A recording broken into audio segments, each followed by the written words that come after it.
Bismillahirrahmanirrahim. Assalamualaikum warahmatullahi wabarakatuh. Bersua dalam berita perdana malam ini, saya Hussein Ismail. Saya Umi Masitas Osman. Berita-berita utama malam ini.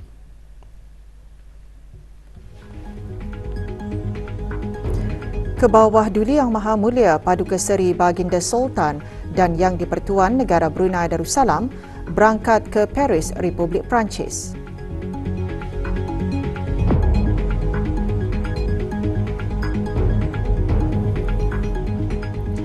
Kebawah Duli Yang Maha Mulia Paduka Seri Baginda Raja Isteri berkenan berangkat menghadiri Majlis Perhimpunan Khas Wanita sempena sambutan Maulud Nabi Muhammad sallallahu alaihi wasallam. Kebawah Duli Yang Maha Mulia Paduka Seri Baginda Sultan Haji Hassanah Bolkiah Muizzaddin Wad Daulah Ibni Almarhum Sultan Haji Omar Ali Saifuddin Sa'dul Khairiwaddin Sultan dan Yang di-Pertuan Negara Brunei Darussalam petang tadi berangkat ke Paris, Republik Perancis bagi keberangkatan rasmi ke negara berkenaan pada 13 hingga 14 Oktober 2023. Berangkat mengiringi Kebawah Duli Yang Maha Mulia Paduka Seri Baginda Sultan dan Yang di-Pertuan Negara Brunei Darussalam ialah Duli Yang Teramat Mulia Paduka Seri Pangeran Muda Abdul Matin. Sebelum berangkat dari Istana Nurul Iman, doa selamat dibacakan oleh Yang Berhormat Pihin Datu Seri Maharaja Datu Paduka Seri Setia Dr. Ustaz Haji Awang Abdul Aziz bin Junaid Mufti Kerajaan.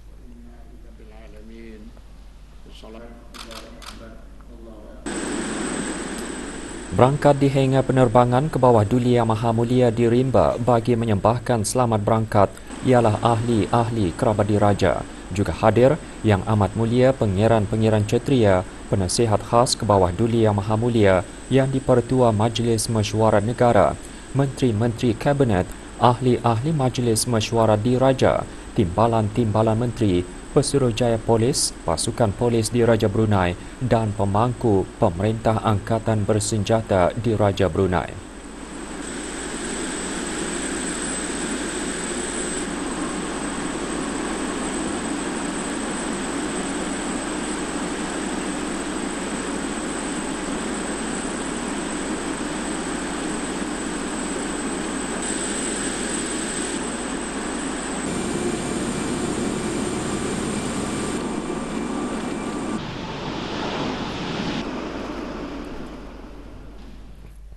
Kebawah Duli Yang Maha Mulia Paduka Seri Baginda Raja Isteri Pangeran Anak Hajah Saleha binti Almarhum Pangeran Pemanca Pangeran Anak Haji Muhammad Alam berkenan berangkat ke Majlis Perhimpunan Khas Wanita sempena sambutan Maulud Nabi Muhammad sallallahu alaihi wasallam bagi tahun 1445 Hijrah. Majlis tahun ini dikendalikan bersama oleh Kementerian Hal Ehwal Ugama, Kementerian Hal Ehwal Luar Negeri, Kementerian Hal Ehwal Dalam Negeri, Majlis Wanita Negara Brunei Darussalam dan Kolej Universiti Perguruan Ugama Seri Begawan Kupu SB. Majlis berlangsung pagi tadi di Royal Berkshire Royal Brunei Polo and Riding Club Jerudong.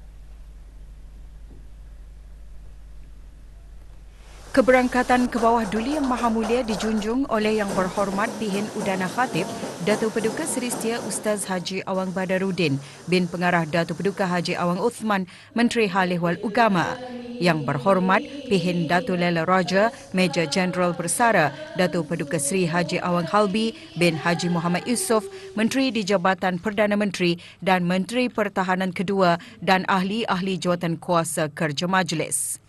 Berangkat sama Paduka-Paduka Nakda dan Adinda Kebawah Duli Yang Maha Mulia, Yang Teramat Mulia Paduka Seri Pangeran Anak Isteri Pangeran Anak Sarah, Yang Amat Mulia Pangeran Anak Isteri Pangeran Rabiatul Adawiyah, Yang Amat Mulia Pangeran Bini Hajah Faizah, Yang Teramat Mulia Paduka Seri Pangeran Anak Puteri Hajah Rashidah Sa'datul Bolkiah, Yang Teramat Mulia Paduka Seri Pangeran Anak Puteri Hajah Majidah Nurul Bolkiah, Yang Teramat Mulia Paduka Seri Pangeran Anak Puteri Hajah Hafizah Sururul Bolkiah dan Yang Teramat Mulia Paduka Seri Pangeran Anak Puteri Hajah Amal Umi Kalsum Al-Islam.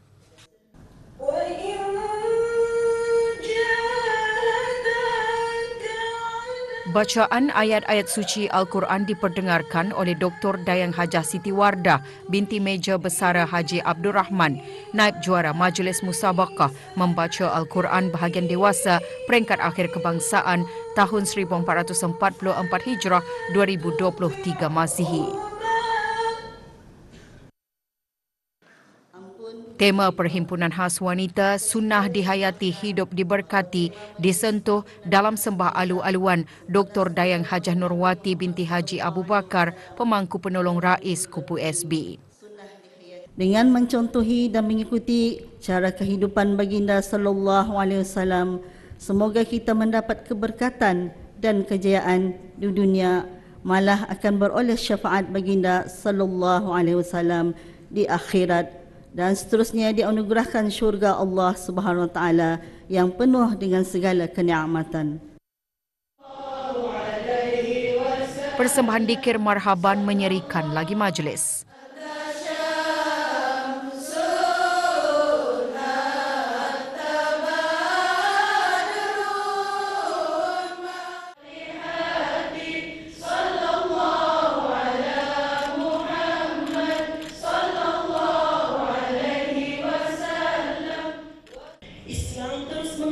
Dr. Dayang Hajah Umi Faizah binti Haji Abdul Rahman, penolong Profesor Pusat Penataran Ilmu dan Bahasa UNISA, dalam ceramah khas antara lain menyatakan isu-isu sosial yang berlaku antaranya keruntuhan rumah tangga berpunca kerana kurang menghayati dan mengamalkan kepribadian Rasulullah. Sepanjang kehidupan baginda selama 13 tahun di kota Mekah, 10 tahun di kota Madinah, Rasulullah SAW sentiasa hidup dalam keadaan sentiasa peka dan prihatin terhadap umatnya. Baginda membimbing para sahabat dan masyarakat Islam. Budaya tegur-menegur menjadi amalan, budaya dakwah menjadi rutin seharian, sehinggalah masyarakat Islam pertama yang dibina di Madinah mencerminkan kesatuan dan kekuatan masyarakat Islam.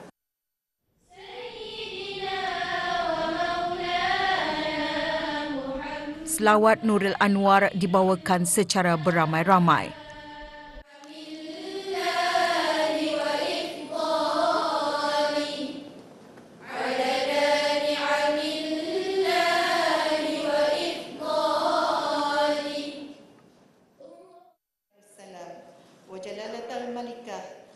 Doa selamat dibacakan oleh Dayang Nuraini Yanti binti Haji Husin, Pegawai Ugama Kanan, Jabatan Halih Wal Masjid. سبحان ربك رب العزة عما يصفون والسلام على المرسلين والحمد لله رب العالمين.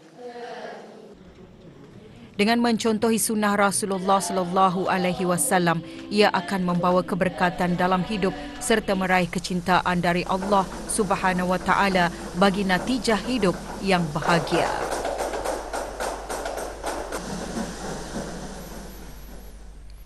Para pegawai inspektor percubaan dan pelatih konstabel lelaki diingatkan untuk sentiasa mengekalkan tahap disiplin yang tinggi supaya menjadi contoh dan layak digelar sebagai seorang pegawai serta anggota polis yang berwibawa dan berkredibiliti. Ikuti bahan beritanya seketika nanti. Teruskan bersama Berita Perdana.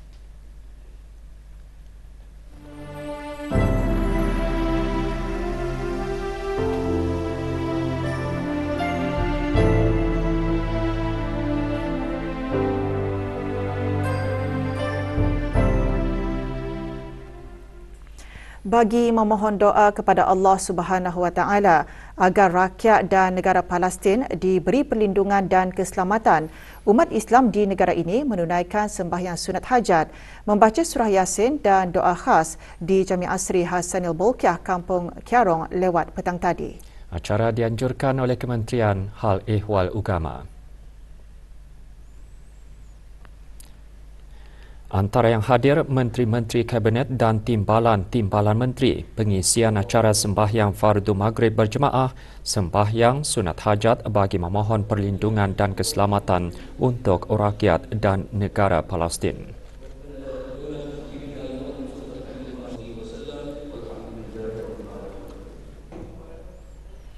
Kementerian Kebudayaan Belia dan Sukan petang tadi mengadakan majlis perasmian Arca ASEAN iaitu laluan ASEAN dan pelancaran projek ASEAN Walk. Majlis diadakan di Taman Persiaran Damuan Bandar Seri Begawan. Projek Taman Arca ASEAN merupakan sebuah projek di bawah Jawatan Kuasa Kecil Kebudayaan ASEAN COCI Brunei Darussalam dan projek ASEAN Walk adalah antara komuniti sosio-budaya ASEAN ASCC deliverables semasa negara Brunei Darussalam mempengerusi ASEAN pada tahun 2021. Perasmiannya disempurnakan oleh Yang Berhormat Datuk Seri Setia Haji Awan Nazmi bin Haji Awang Muhammad, Menteri Kebudayaan Belia dan Sukan.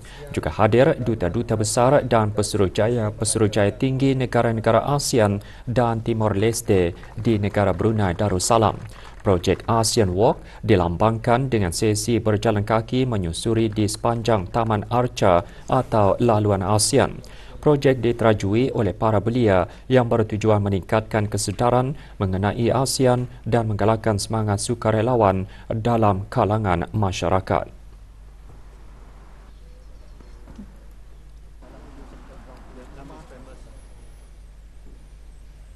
Tugas pasukan polis di Raja Brunei semakin mencabar dengan adanya perubahan trend jenayah yang mengikut peredaran masa dan perkembangan teknologi yang pesat.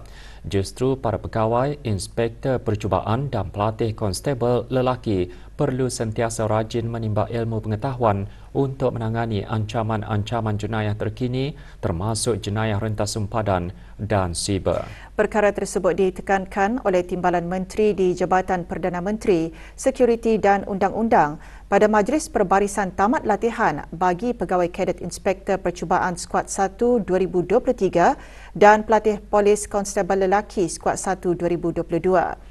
Datuk Seri Paduka Awang Haji Sofian bin Haji Sabtu juga mengingatkan para pegawai inspektor percubaan dan pelatih konstabel lelaki hendaklah sentiasa mengekalkan tahap disiplin yang tinggi supaya menjadi contoh dan layak digelar sebagai seorang pegawai serta anggota polis yang berwibawa dan berkredibiliti.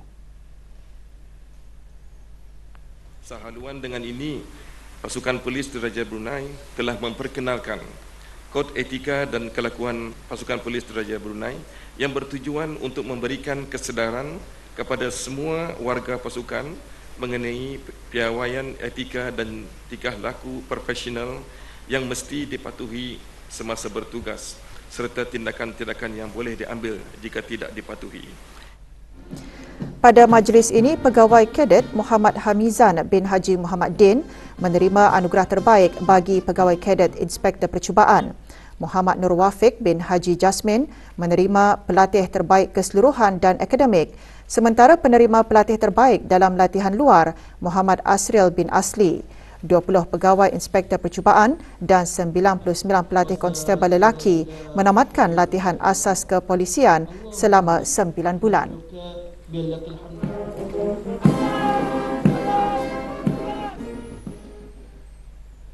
Sementara itu, sempena tamat latihan Pegawai Kadet Inspektor Percubaan Skuad 1 2023 dan Pelatih Polis Konstabel Lelaki 1 2022, Majlis Khatam Al-Quran berlangsung petang kemarin di Dewan Banquet Mes Ibu Pejabat Polis Gadong.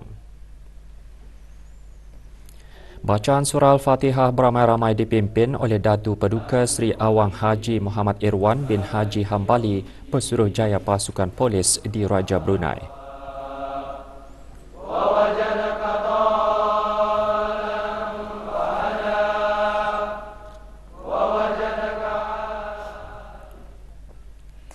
Syarikat penerbangan di Raja Brunei meraihkan ulang tahun ke-10 pengendalian Boeing 787 Dreamliner-nya. Majlis diadakan petang tadi di lapangan terbang antarabangsa Brunei.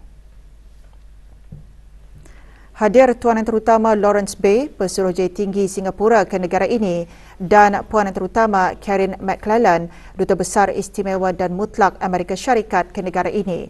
Juga hadir Awang Haji Badarudin bin Haji Bagul, Pemangku Ketua Pegawai Operasi.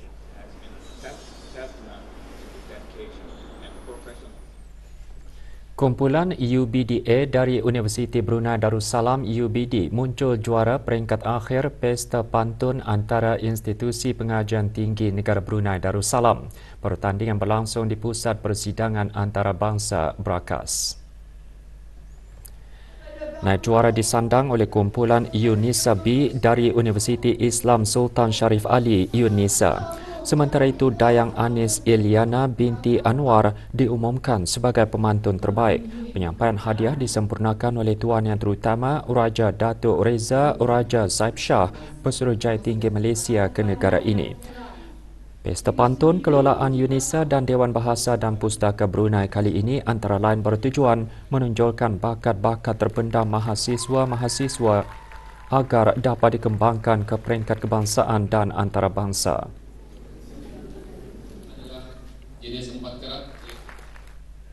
Lebih 21,000 pelanggan telah mendaftar sejak aplikasi mudah alih Olive dilancarkan pada bulan Julai lalu. Hari ini, BIBD At-Tamil Berhad melancarkan Expo Inovasi Digital Olive pertamanya di The Mall Gadong. Expo dirasmikan oleh Awang Junaidi bin Haji Masri, pengarah urusan kumpulan dan Ketua Pegawai Eksekutif BIBD. Berlangsung sehingga 15 Oktober ini, Expo turut menawarkan pelbagai hadiah menarik kepada para pelanggan.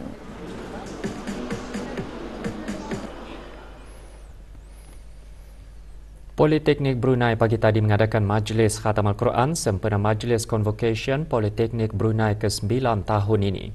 Majlis berlangsung di Masjid Universiti Brunei Darussalam. Bacaan surah Al-Fatihah dipimpin oleh Awang Haji Muhammad Hanafi bin Pihin Orang Kaya di Gadong Sri Diraja Datuk Laila Utama Haji Awang Abdul Rahman, Presiden Pertubuhan Ukur Juruterah dan Arkitek Puja selaku ahli lembaga pengelola Politeknik Brunei. 684 daripada 768 bakal graduan menyertai majlis ini. Antara lain tujuannya memartabatkan Al-Quran sebagai dasar segala ilmu. 145 murid diraikan pada Majlis Khatam Al-Quran bagi program 1 minggu 1 juzuk. Majlis diadakan petang tadi di Sekolah Ugama Pengiran Anak Puteri Amal Umi Kalsum Al-Islam Kampung Melaut. Program seumpamanya merupakan antara usaha berterusan pihak Jabatan Pengajian Islam dalam menyahut titah ke bawah Duli Yang Maha Mulia bagi melahirkan generasi Brunei yang celik Al-Quran. Majlis diselajurkan dengan penyerahan sijil yang disempurnakan oleh Awang Haji Johar bin Haji Jumat, Ketua Bahagian Kurikulum Jabatan Pengajian Islam Kementerian Hal Ehwal Ugama.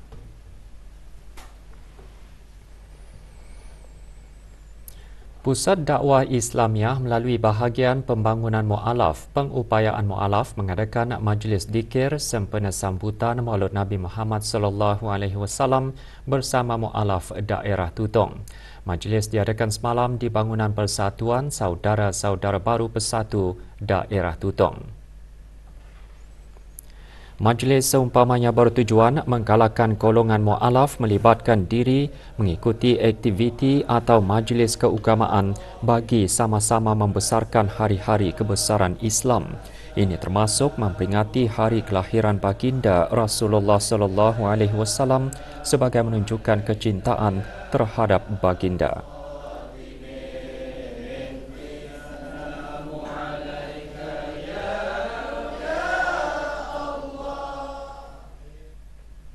Sesi pemberigaan kempen Hari Bertindak bagi daerah Belait diadakan pagi tadi di Kompleks Sukan Mumong.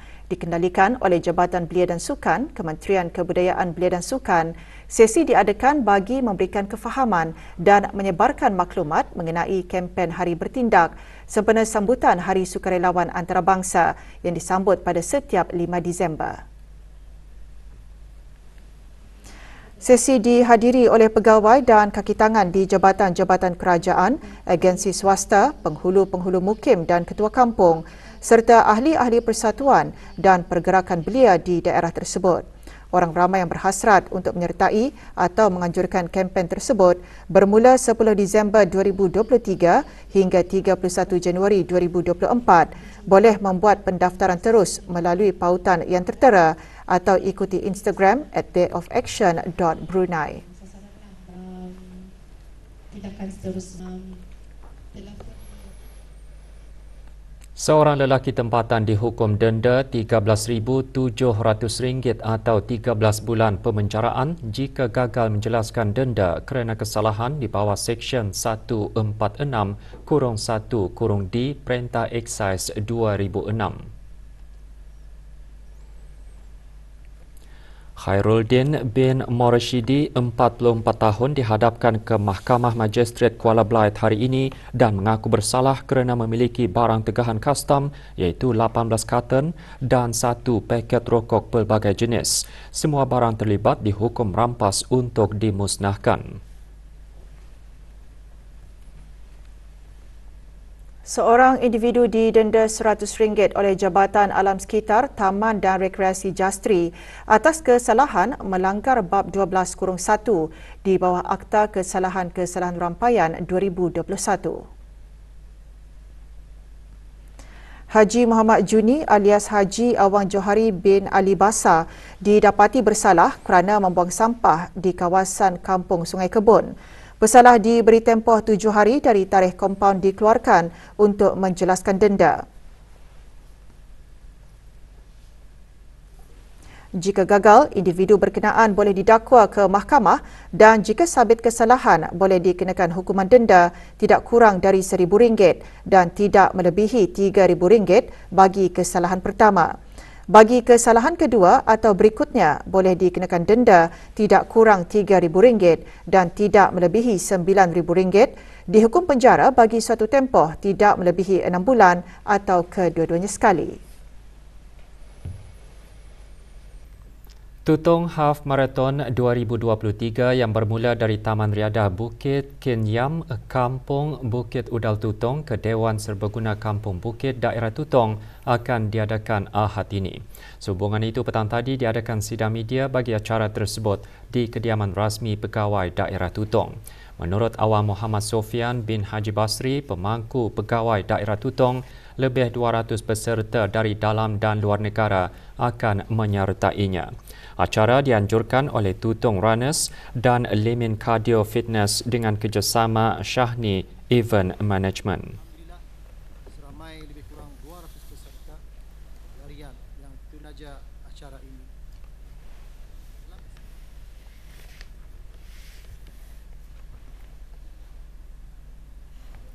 Skuad bola sepak kebangsaan negara Brunei Darussalam akan memulakan kempen kelayakan Piala Dunia 2026 bagi Persatuan Bola Sepak Asia AFC bertemu Indonesia malam ini.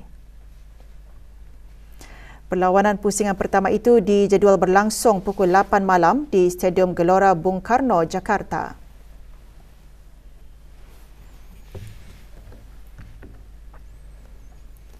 Perkembangan kempen kelayakan kejohanan Futsal Piala Asia AFC 2024. Skuad Futsal Kebangsaan Brunei Darussalam menamatkan saingan peringkat kumpulan F semalam dengan terpaksa akur selepas tewas kepada Timor Leste.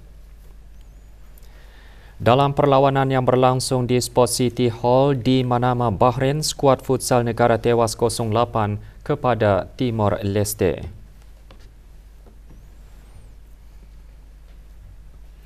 Pasukan Wan Sing dan Ling Tak masing-masing mencatatkan kemenangan bergaya setelah menewaskan lawan masing-masing pada perlawanan kedua kategori terbuka kejohanan bola keranjang terbuka Piala Lausan semalam.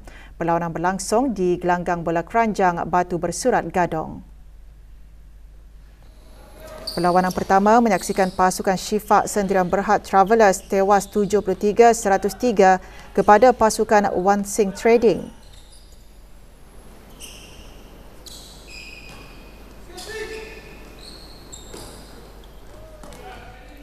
Sementara itu, dalam perlawanan kedua pula menyaksikan pasukan Ling Tak tidak menghadapi masalah dengan menewaskan pasukan Unico 107-45.